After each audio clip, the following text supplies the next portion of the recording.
Hi friends, எல்லாத்துக்கும் good afternoon. Happy Sunday. இன்றைக்கி பாருங்கள், டைம் மணி 2:30 ஆச்சு.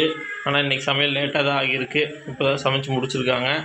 இன்றைக்கி சண்டேங்கிறதுனால லேட்டாக தான் எழுந்திரிச்சு லேட்டாக தான் சமைச்சிருக்காங்க. என்னென்ன ஏதாவது சாப்பாடுன்னு பார்த்துருவோம். இன்றைக்கி என்னென்னங்க ஏதாவது சாப்பாடு? சாதம், நல்லா சுட சுட ஆவி பறக்க சாதம். ஓ, சூப்பர். அப்புறம் கத்திரிக்காய் உருளைக்கிழங்கு போட்டு தோரம்பருப்பு சாம்பார். கத்திரிக்காய் முழுசு முழுசாக போட்டு வச்சுருப்பேன். இப்படி போட்டால் கொஞ்சம் நல்லா இருக்கும். ஓ, சூப்பர். பார்க்கவே சூப்பராக இருக்குது.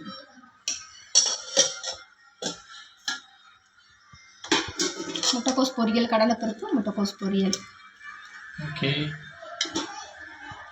நிறைய வெரைட்டி இருக்கும் போலையே. இது வந்து சக்கரை பூசணி கூட்டு.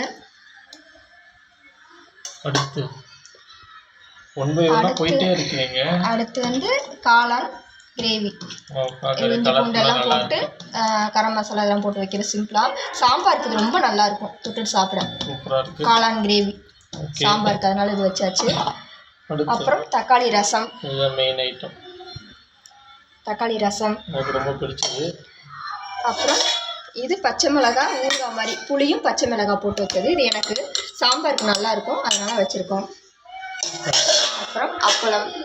இன்னைக்கு விரத சாப்பாடு அவ்வளோதான் இன்னைக்கு நமக்கு. அவ்வளவுதானா? இவ்வளோ வெரைட்டி இருக்கே, நல்லா ஜம்முன்னு சாப்பிடலாம் போலயே. ஆமாம், இன்னைக்கு சண்டேனால எல்லாரும் நல்லா சாப்பிட்டு ஹாப்பியாக இருங்க. சண்டேவை கொண்டாடுங்க. நல்லா சாப்பிட்டு தூங்கி எழுந்திரிச்சு ஃபேமிலியோட டைம் ஸ்பெண்ட் பண்ணுங்கள். அடுத்த வீடியோவில் பார்க்கலாம். ஓகே, பாய். எல்லாத்துக்கும் ஹாப்பி சண்டே.